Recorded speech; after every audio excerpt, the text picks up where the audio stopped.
So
good morning to all of you.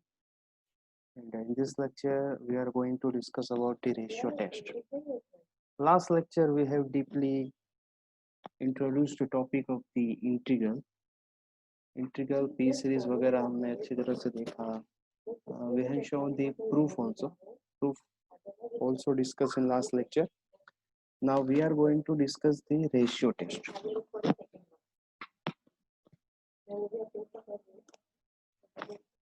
Wait a minute.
So good morning to all of you.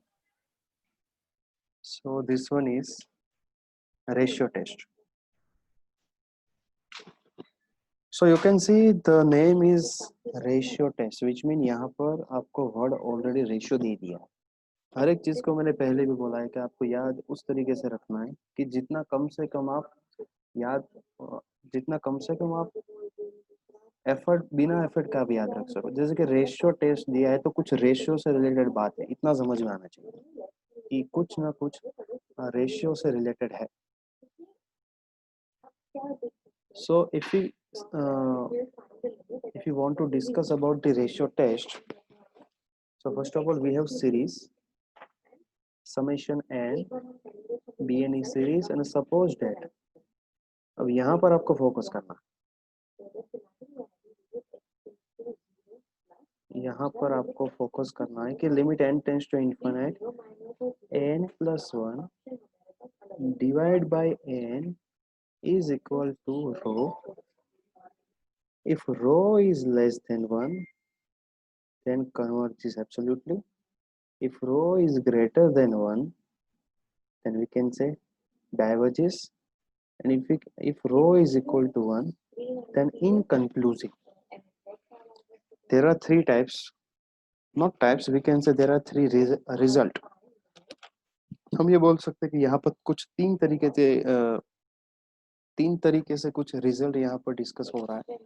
अगर आपका solution एक दूसरा एक topic है curvature वाला, तो काफी हद तक इससे मिलता जुलता है, rho is equal to curvature वगैरह, वो हम I think next week next subject में डिस्कस करेंगे नेक्स्ट सेमेस्टर में। फिलहाल ये है कि अगर आपके सॉल्यूशन की वैल्यू लेस देन 1 है तो आपको कन्वर्जेंस याद रखना है, कन्वर्जेंट।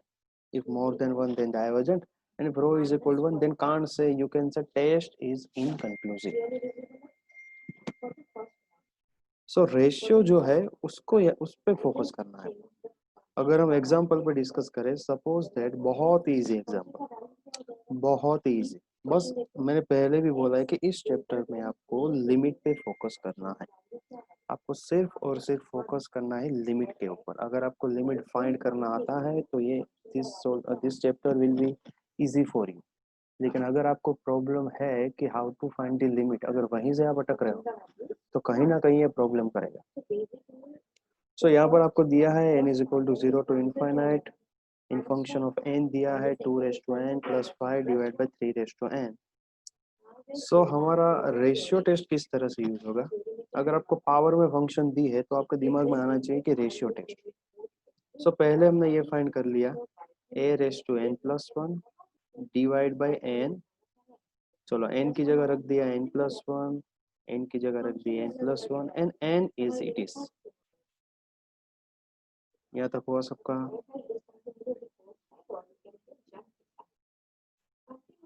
तो कहीं ना कहीं अगर हम देखें तो ये 3 रेस टू n को अगर ऊपर ले जाए तो क्या हो जाएगा 3 raise to n plus 1 minus n, यानी कि बचेगा 1/3 इंटू फंक्शन। उसको और थोड़ा सोल्व किया, 2 रेस टू n से दोनों तरफ न्यूमरेटर एंड डिनोमिनेटर में डिवाइड कर दिया तो कुछ फंक्शन बचा 2/3। चलो यहाँ तक तो बहुत इजी। अब एक्चुअल में है क्या, 2/3 की अगर आप वैल्यू फाइंड करोगे तो 2/3 की वैल्यू आएगी लेस देन 1, 2/3 की वैल्यू आएगी लेस देन 1, यानी कि कन्वर्जन तो होगा ही। लेकिन कन्वर्जेंट है यहाँ तक। अगर आपको फाइंड करना है some of the series, if you want to find some of the series, so आपको यहाँ पर यूज करना पड़ेगा कॉन्सेप्ट ऑफ, जैसा हमने देखा है जियोमेट्रिकल में, a divide by 1 minus r। हमें पता है कि सॉल्यूशन क्या है, कोई भी फंक्शन को अगर सम ऑफ सीरीज फाइंड करना है so we can find using geometrical series. अगर जियोमेट्रिकल सीरीज बन रही है वहां पर तो आपका सॉल्यूशन बनेगा a divide by 1 minus r। अगर आपको पूछे तो, अगर आपको ये बोले कि define your series is convergent और नॉट, तो आपको यहाँ तक ही करना है, रिमेम्बर। अगर आपको बोले कि define your series is convergent और नॉट तो यहीं तक करो। लेकिन अगर आपको बोला है कि find the sum of the series, find the sum of the given series, तो ये रहा हमारा फंक्शन।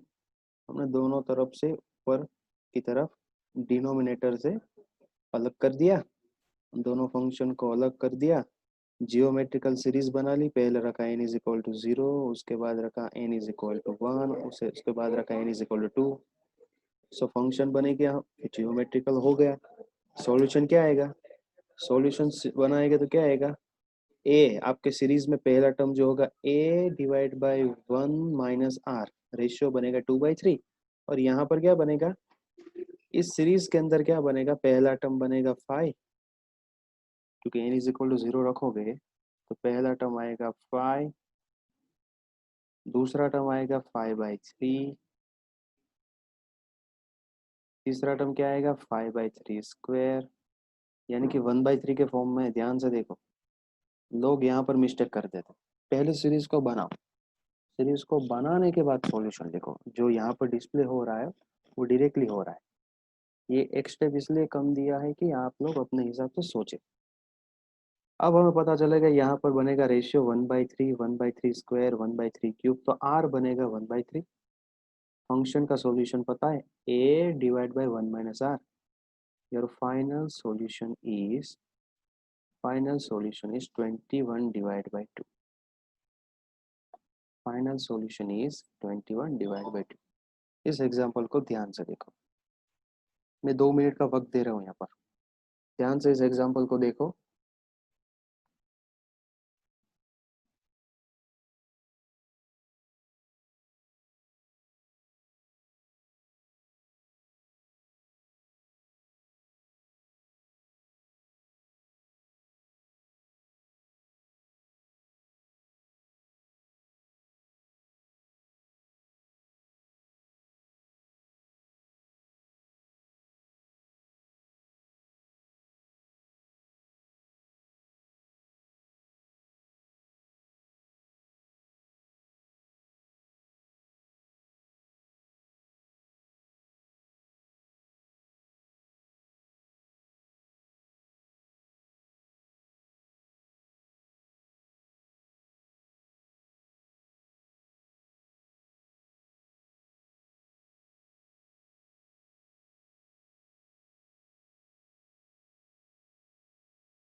ओके, तो देखो लास्ट स्टेप जो है, देखो हमने आगे भी कन्वर्जेंट वाला फॉर्मूला वगैरह देखा है। हमने क्या किया यहाँ पर प्लस से दो स्टेप बना लिए। तो यहाँ पर क्या हो जाएगा आपका 2/3 दूसरा हो जाएगा 5/3 अब पूरी की पूरी सीरीज जो है वो n के ऊपर डिपेंड है। ठीक है, पूरी की पूरी जो सीरीज है किसके ऊपर डिपेंड है, n के ऊपर। तो पहले हमने रखा n=0, n=0 रखा तो 1 आया, n=1 रखा तो क्या आया 2/3, n=2 रखा तो क्या आया 2/3², 2/3²। चलो, तो यहाँ से क्या पता चलेगा, पूरी की पूरी सीरीज जो है वो जियोमेट्रिकल सीरीज है। क्यों? क्योंकि सब में रेशियो सेम है। देखो 2/3, 2/3, 2/3 की पावर में 2/3⁻0, 2/3⁻1, 2/3⁻2। सो कहने का मतलब क्या है, यहाँ पर आपका रेशियो जो है वो सेम है। उसी तरह अगर आप इस सीरीज की बात करें तो पहले रखेंगे n=0 पे 5 आएगा, n=1 पे क्या आएगा, मैं थोड़ा अलग से लिख रहा हूँ, 5/, जल्दी से अपना माइक म्यूट करो, किसी का यहाँ पर आवाज आ रहा है मुझे। 5 × 1/3, उसके बाद आएगा 5 × 1/3², 1/3²। तो ये भी 1/3 के फॉर्म में है। अगर आपकी सीरीज जियोमेट्रिकल है, रेशियो भी आपको पता है, सीरीज भी पता है, then you can write solution. Function का सॉल्यूशन क्या है, ए डिवाइड, सीरीज का सॉल्यूशन है a/1 माइनस आर, जिसमें a हो जाएगा आपका फर्स्ट टर्म, तो हमने लिख दिया 1, 1 तो फॉर्मूला में ही है, r हो जाएगा रेशियो, रेशियो है यहाँ पर 2/3, यहाँ पर a बनेगा आपका फर्स्ट टर्म यानी कि 1 माइनस आर, आर होगा 1/3। हमने इसको सॉल्व कर लिया अपने हिसाब से, योर सॉल्यूशन इज 21/2। अगर आपको बोला है find the sum of the series, तभी आपको ये स्टेप करना है। अगर कन्वर्जेंट डाइवर्जेंट बोले तब तो कोई इसके अंदर देखने की बात ही नहीं, लेकिन आपको पता होना चाहिए जब भी आपके पास पावर न्यूमरेटर और डिनोमिनेटर में है तभी आप रेशियो टेस्ट आसानी से यूज कर सकते हैं, क्योंकि देर आर 4 टेस्ट। चारों टेस्ट में से बेस्ट वन कौन सा है वो भी आपको पता होना चाहिए। इंटीग्रल से करें, कंपैरिजन से करें, कई बार क्या होता है कि आपके पास सीरीज हो तो आप कंपैरिजन से कर सकते हैं, लेस और इक्वल टू वाला हमने फंडा यूज किया था। दूसरी बात इंटीग्रल भी कर सकते हो। रेशियो में क्या है, पावर देखो रेशियो लगा दो, तुरंत with in 30 second you will get solution.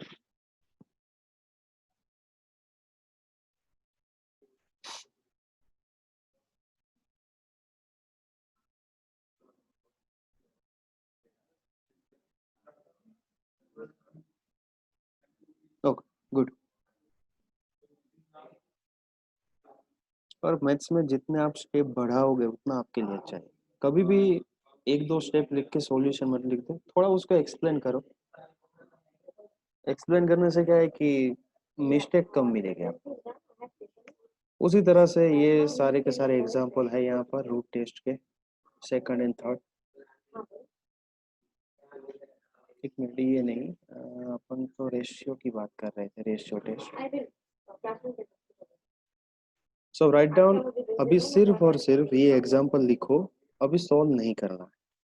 Example number 2 and example number 3 जो है सिर्फ अपने आप अपनी बुक में लिख दो for practice purpose.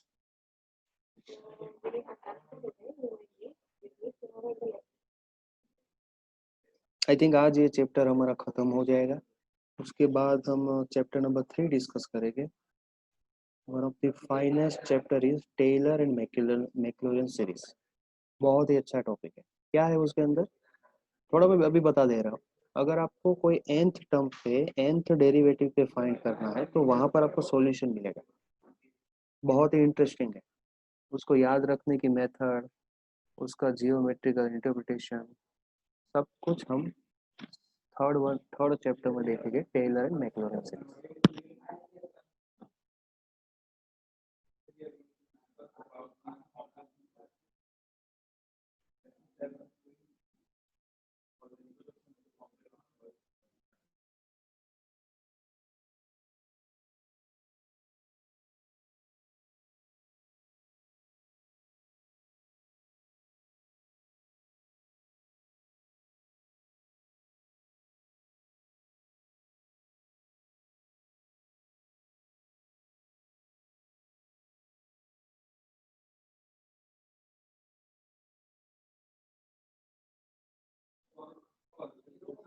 Root test, this one is second last topic, the root test.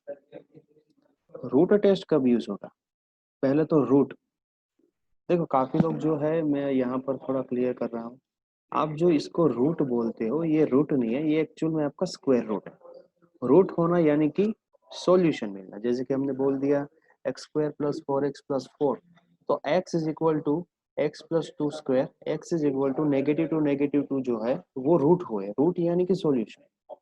इसको अब अभी से आपको बोलना है, थोड़ा चेंज करना है, इसको बोलना है स्क्वायर रूट, ये हो गया क्यूब रूट वगैरह, ठीक है। कोई अभी इसको रूट नहीं बोलेगा, इसको बोलना है स्क्वायर रूट। चलो अब रूट टेस्ट क्या है? अब रूट है तो जाहिर सी बात है कुछ पावर से रिलेटेड होगा, ठीक है, पावर से रिलेटेड होगा। अगर पावर से रिलेटेड है तो क्यों ना उसका रूट निकाल के ही सॉल्यूशन बनाया जाए, उसी कंसेप्ट को यूज करके यहाँ पर बनाया गया है रूट। ये रही nth root of the modulus of the series. क्या? nth root of the modulus of the series is equal to solution if your solution again ratio की तरह लेस देन 1 है तो कन्वर्जिस, ग्रेटर देन 1 है तो diverges, and rho is equal to 1 है तो inconclusive. यानी कि कहीं ना कहीं हम पावर वाली जो फंक्शन है उसका यहाँ पर डिस्कशन करना चाहते हैं। सो अगर हम यहाँ पर एग्जाम्पल नंबर 1 में देखें तो आप देख सकते हो यहाँ पर दिया है n स्क्वायर और नीचे दिया है 2 दोनों की पावर्स दी। सो पहले हमने क्या कर दिया, फंक्शन लगाया limit n tends to infinite nth root of the following function. क्या करना है आपको? आपको करना है nth root of the given function, nth root of the given function. अब आपको पता है कि अगर आपके पास नंबर पॉजिटिव है और न्यूमरेटर और डिनोमिनेटर यानी कि क्वोशंट वाला फंक्शन है तो आप दोनों में अलग तरीके से इस रूट को लगा सकते हो। जब भी आपके पास फंक्शन पॉजिटिव होगा और क्वोशंट फॉर्म में होगा तो आप न्यूमरेटर और डिनोमिनेटर दोनों को रूट इंडिविजुअल प्रोवाइड कर सकते हो। तो हमने प्रोवाइड कर दिया। चलो अब देखते हैं प्रोसेस। ये यहाँ पर थोड़ा याद रखना क्योंकि limit n tends to infinite nth root of the n number is equal to 1, इसको आप प्रूव कर सकते हो, ठीक है, आप इसको प्रूव कर सकते हो, लेकिन प्रूफ अभी नेसेसरी नहीं है। मैंने ऑलरेडी एक पीपीटी जी थी, अब ये पीपीटी जो है इसके अंदर पूरे के पूरे लिमिट के फंक्शंस है, वो आप उससे देख सकते हो। अभी फिलहाल याद रख लो कि nth root of the n number is equal to 1। चलो ये भी है, और ये आपको पता है 11th 12th साइंस में पढ़ चुके कि लिमिट भी है, लिमिट भी न्यूमरेटर और डिनोमिनेटर दोनों को हम लगा सकते हैं। So nth root of the n number is equal to 1, 1 का स्क्वायर हो गया 1, so आया 1 divide by constant is as it is. अब स्टूडेंट क्या मिस्टेक करते हैं पता है? स्टूडेंट यहाँ पर लिख देंगे, ये जो है 1/n उसको लिखते हैं 2 into 1/n। अब जब आपके पास फंक्शन n के फॉर्म में है तो क्यों ना उसका लिमिट की प्रॉपर्टी यूज करके डायरेक्ट सॉल्यूशन लेंगे। अब आप 2/n करोगे, बाद में 2-4 स्टेप करोगे, उसके बाद सॉल्यूशन लाओ, उससे तो अच्छा है लिमिट का कॉन्सेप्ट लगा के सॉल्व ही कर दो। सो यहाँ पर याद रखना है आपको, nth root of the n number when you have n tends to infinity, again repeat कर रहा हूँ, nth root of the n number when you have n tends to infinity, तो आपका सॉल्यूशन होगा 1। चलो लिमिट तो हमने फाइंड कर ली। अब जो हमारे पास प्रॉपर्टी थी कि अगर 1 से कम है तो कन्वर्जेंट होगा, सो 1/2 which is always less than 1, so convergent हो गया। This one is your solution.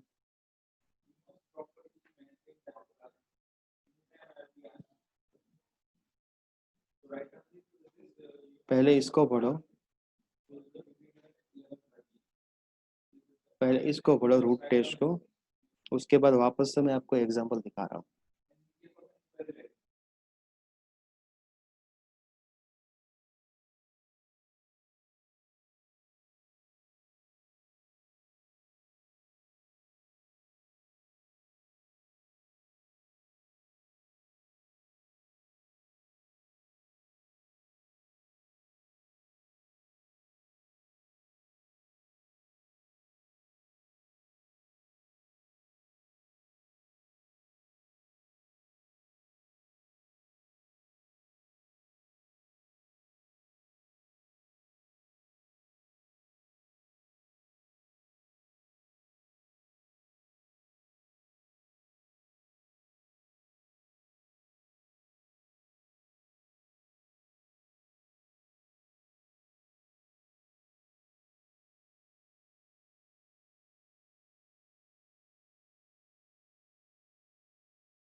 देखो root test again, root test क्या है कि जरूरी आपको पावर में कोई फंक्शन दे, जैसे कि आप तीन एग्जांपल में देख सकते हो, n square two raise to n divide by n cube. Example number 3 is again in terms of power. तो आप पावर वाली फंक्शन को nth रूट लगा दो, n टेंस टू इनफाइनाइट बता दो, और फिर सॉल्यूशन फाइंड कर दो। अगर solution less than one, greater than one और इक्वल टू वन, इन तीन के आसपास आएगी। अगर लेस देन वन है तो कन्वर्जेंस एब्सोल्युटली होगा। डाइवर्जेंट कब होगा? जब वन रो की वैल्यू, यानी कि सॉल्यूशन अगर मोर देन वन होगा तो आप बोल सकते हो कि डाइवर्जेंट। इनफाइनाइट है तो बताने की जरूरत नहीं है, वो डाइवर्जेंट ही होगा। और इक्वल टू वन है तो वी कांट से कि क्या हो सकता है, उसके लिए कुछ फर्दर इंस्ट्रक्शन होगी, कुछ अलग तरीके से सीरीज को बनाना पड़ेगा आपको, वो अभी हम डिस्कस नहीं करेंगे। तो रूट टेस्ट बेसिकली है क्या? जब भी आपके पास फंक्शन पावर के फॉर्म में आए तो आप nth रूट उसका निकालो, उस पर लगा दो n टेंस टू इनफाइनाइट, जैसे कि इस वाले एग्जांपल में किया है। पावर में फंक्शन था, n टेंस टू इनफाइनाइट लगाया, लिमिट फाइंड की, लेस देन वन आया, solution is convergent. Clear?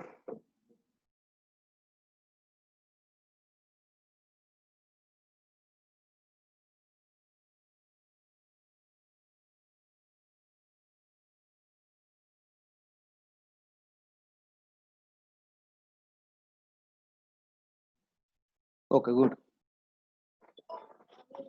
Okay, nth root लगाना है, ठीक है। nth रूट लगाने के बाद तो लिमिट तो आई थिंक आप कर सकते हो।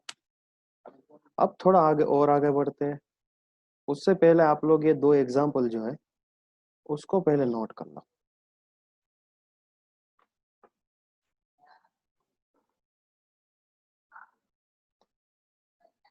Example number 2 and example number 3, ये कब यूज होगा? जब आपके पास फंक्शन पावर के फॉर्म में। रेशियो कब होगा? रेशियो तो आपको देख के ही पता चल जाएगा कि n+1 divide by an, n tends to infinite वगैरह। उसके बाद एक टॉपिक और है ऑसिलेशन वाला, वो डिस्कस करेंगे कि अल्टरनेटिवली क्या है। वैसे भी हमने डिस्कस किया है अल्टरनेटिव, यानी कि प्लस माइनस उस तरीके से चलने वाली सीरीज जो है उसको हम अल्टरनेटिव बोलते हैं। लेकिन अल्टरनेटिव क्या भी सॉल्यूशन है? अगर है तो उसकी मेथड क्या है, वो भी हम डिस्कस करेंगे।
So let's see next topic. देखो भाई, अल्टरनेटिव सीरीज, अल्टरनेटिव हमें पता है positive and combination of the positive and negative. थोड़ा ध्यान रखना है यहाँ पर। लिबनिट टेस्ट क्या है, एक टेस्ट देख लेते हैं यहाँ पर। लिबनिट जो वाली टेस्ट है। अब अल्टरनेटिव जो है, अब जाहिर सी बात है कि पावर जो है वो -1 की फॉर्म में ही आएगी यहाँ पर। अगर ऑड होगा या इवन होगा उसी तरीके से वो साइन देता जाएगा। सो ये तो कंफर्म सी बात होगी कि अल्टरनेटिव है तो -1 की पावर में होगा। पहली बात तो ये दिमाग में आनी चाहिए कि अल्टरनेटिव होना यानी कि कुछ नेगेटिव फंक्शन के ऊपर पावर ऑड या इवन आएगी तो उसके बेस पे वर्क होगा। तो अब आपको पता चल गया कि अल्टरनेटिव क्या है। फंक्शन दिया जाएगा मल्टीप्लिकेशन में, जैसे कि यूएन दिया गया है। सो यहाँ पर मेरे ख्याल से याद रखने की जरूरत है ही नहीं।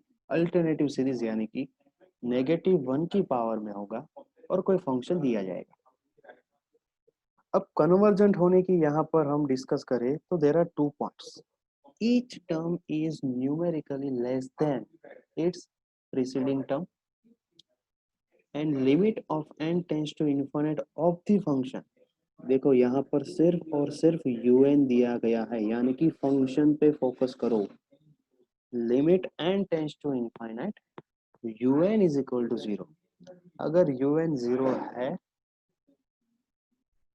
और each term is numerically less than its preceding term, अगर दो कंडीशन यहाँ पर सेटिस्फाइड हो रही है then we can say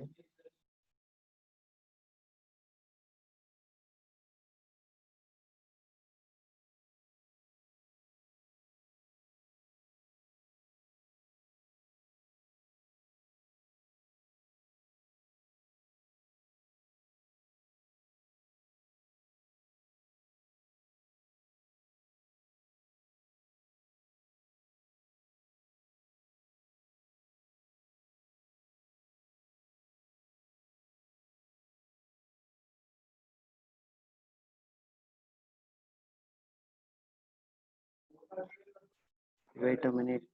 Okay, now am I audible? Hello. Yes, sir. Okay, okay. So देखो, दो कंडीशंस मैं वापस से डिस्कस कर देता हूँ।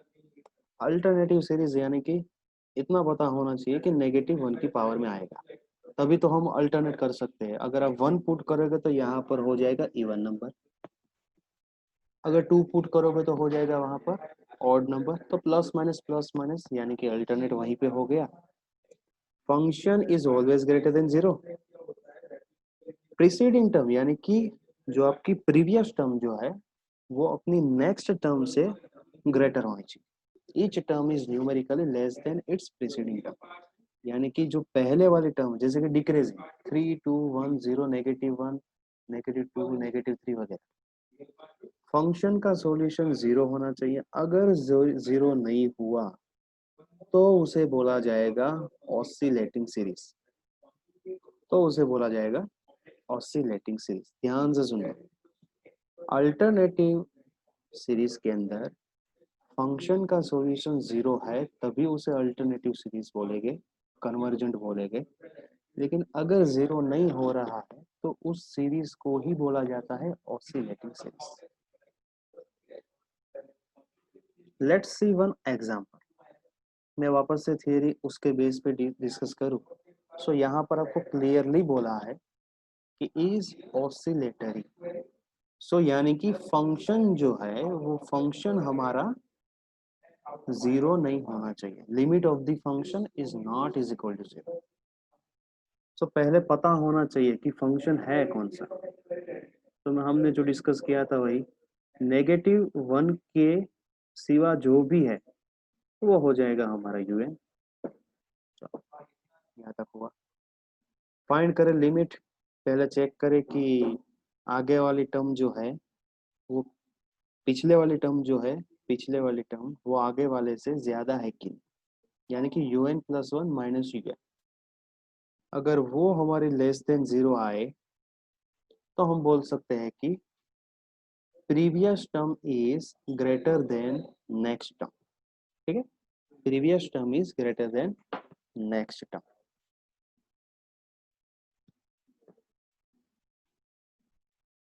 एक दूसरी मेथड से भी मैं आपको सेकंड एग्जांपल में दिखा रहा हूँ कि किस तरह चेक करना है प्रीसीडिंग टर्म वाला कॉन्सेप्ट। un+1 माइनस un कर दिया, दोनों का सब्ट्रैक्शन अगर लेस देन 0 है तो हम बोलेंगे कि previous term is greater than, previous term is greater than next term. ये हो गया हमारा limit of n tends to infinite. Limit n tends to infinite हमने किस तरह से फाइंड किया? यहाँ पर हमने यहाँ पर पहले तो फाइंड कर दिया जो हमारी सीरीज जो थी n न्यूमरेटर और डिनोमिनेटर से कैंसिल करके सॉल्यूशन हमारा आया यहाँ पर, सॉल्यूशन आया यहाँ पर 1/2। आई थिंक ये पता होगा, यहाँ पर n रहा, इन दोनों टर्म में से n को कॉमन निकाल दो तो डिनोमिनेटर में बचेगा यहाँ पर 2 माइनस 1/n। अगर आपका solution not is equal to zero है तो उसे ऑसिलेटर ही बोलेंगे, अगर इक्वल टू जीरो है तो उसे अल्टरनेटिव सीरीज बोलेंगे। या फिर आप n is equal to 1 put करके भी सीरीज को चेक कर सकते हैं कि n इज इक्वल टू 1 पे। अभी फिलहाल देखते हैं कि n इज इक्वल टू 1 पे सीरीज है क्या। अगर मैं n की जगह 1 पुट करूंगा तो पावर 0 हो जाएगी, जिसका कोई मीनिंग नहीं है, तो ये रहा 1 डिवाइड बाय 1 यानी कि 1। n इज इक्वल टू 2 पे क्या आएगा? n इज इक्वल टू 2 पे आएगा यहाँ पर negative 2 3। n is equal to 3 पे क्या आएगा? 3 माइनस 1 यानी कि 2। n इज इक्वल टू 3 तो पॉजिटिव हो गया 3/5। यहाँ तक सबका क्लियर हुआ? एक और टर्म में लिख देता हूँ 3/5 के बाद 3 divide by 5 1 2 3। n is equal to 4। n is equal to 4 पे क्या आएगा? 4 माइनस 1 यानी कि 3 यानी कि negative n is equal to 4। ये रहा 7। चलो अल्टरनेटिव तो पता चलेगा कि प्लस माइनस वगैरह है, फिर भी दूसरी बात देख लेते हैं यहाँ पर। इसका मीनिंग क्या होगा? 1 minus 0.667 3/5 is 0.6, 4/7 is negative 0.57 up to dot dot dot।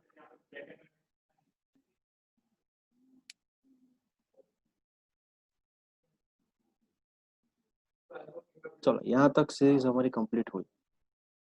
This one is 7 0.0.57। The series is alternative series whose each term is numerically less than preceding term। अब आप यहाँ पर देखो, तो सीरीज होगी यहाँ पर डिक्रीजिंग फॉर्म में। 1 के बाद 0.6 आएगा। पहले इस तरह से आप सीरीज बना दो। इसके बाद क्या करना है, ये सिर्फ आपके रेफरेंस के लिए है, इतना जरूरी है नहीं यहाँ पर इसको डिस्कस करना या फिर इसको आंसर शीट या बुक में डिटेल में लिखना जरूरी नहीं है। अगर un प्लस 1 माइनस un आपका 0 से कम आ रहा है, अगर un प्लस 1 एंड un दोनों 0 से कम आ रहा है तो आपकी सीरीज जो है वो आपकी सीरीज जो है अल्टरनेटिव सीरीज, उसका पहला स्टेप आपका क्लियर हो जाएगा कि आप दो दो टर्म जो है उसको लेते जाओ और चेक करते जाओ। अगर लेस देन 0 आ रहा है तो आप बोल सकते हो कि पहला स्टेप क्लियर है अल्टरनेटिव सीरीज के बारे में। उसके बाद दूसरा स्टेप क्या करना है, आपको सिर्फ लिमिट काउंट करनी है। अगर लिमिट 0 है तो second step is also clear. पहला स्टेप क्लियर हो जाएगा। अगर लिमिट भी 0 है तो दूसरा स्टेप भी आपका क्लियर हो जाएगा, यानी कि आपकी सीरीज जो है वो अल्टरनेटिव। लेकिन यहाँ पर क्या हो रहा है, 1/2 जो है वो यहाँ पर प्रॉब्लम कर रहा है। सो 1/2 का यहाँ पर मिलना यानी कि कहीं ना कहीं ऑसिलेट हो रहा है। ऑसिलेटिंग सीरीज जो हमने पहले पढ़ी थी वही कहीं ना कहीं वो ऑसिलेटर यानी कि उस सीरीज जो है वो अल्टरनेटिव की तरफ नहीं जा रही। अगर मैं आपको एक दूसरा एग्जांपल से आपको मैं बताऊं, यहाँ पर हमने कुछ अलग से किया है सेकंड वाले में। अल्टरनेटिव सीरीज है कि नहीं, अल्टरनेटिव सीरीज है कि नहीं। देखो वापस मैं बता रहा हूँ कि -1 raise to n+1 un, -1 raise to n+1 un हो जाएगा आपका 1/log n+1। अब हमने यहाँ पर क्या फाइंड किया कि un+1 is less than un, यानी कि previous term is greater than next term है कि नहीं। तो ये तो आपको देखने से ही पता चल जाएगा। 1/log n+2, 1/log n+1, n की वैल्यू आप 2 से शुरू करो, ये भी सेटिस्फाइड हो रहा है। फिर मैं सिंपल लिमिट फाइंड कर दी, n टेंस टू इनफाइनाइट लगा दिया, ये solution is convergent. Clear everyone?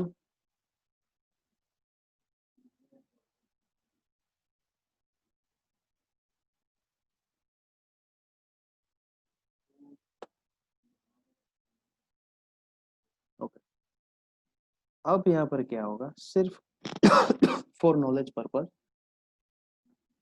सिर्फ और सिर्फ आपको नॉलेज के लिए दिया गया है यहाँ पर। एब्सोल्यूट कन्वर्जन क्या है और कंडीशनल कन्वर्जन क्या है। एब्सोल्यूट यानी कि मोड, एब्सोल्यूट कन्वर्जन यानी कि जो आपको सीरीज दी है,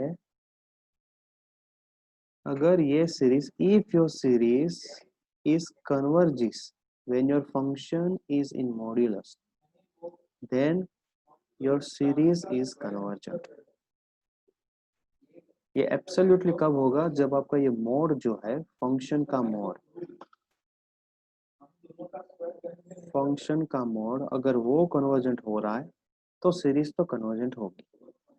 और अगर हम कंडीशनल कन्वर्जन की बात करें, तो जो आपकी सीरीज जो है, convergent series that is not absolutely convergent is conditional convergent। यानी कि अगर ये वाला पॉइंट कन्वर्जेंट नहीं हो रहा तो उसे बोला जाएगा यहाँ पर conditional convergent.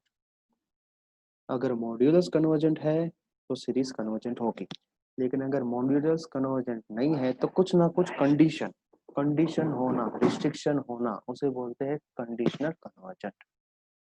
This one is for only for your knowledge.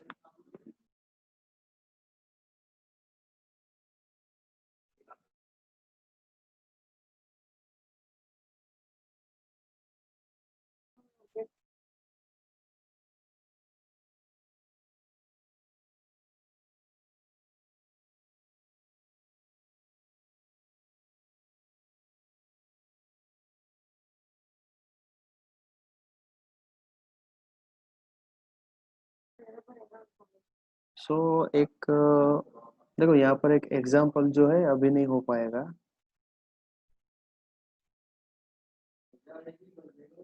ये एग्जांपल हम डिस्कस करेंगे नेक्स्ट लेक्चर में। ये पूरा जो एग्जांपल जो है उसको हम नेक्स्ट लेक्चर में डिस्कस करेंगे, अभी कोई लीव नहीं होगा। मैं वापस से कंडीशनल एब्सोल्यूट वगैरह एग्जाम्पल से पहले मैं आपको बता दूंगा कि किस तरह से चेक करना है। सो वेट अ मिनट, अभी कोई लीव नहीं होगा। I will take the attendance.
So now you all can leave.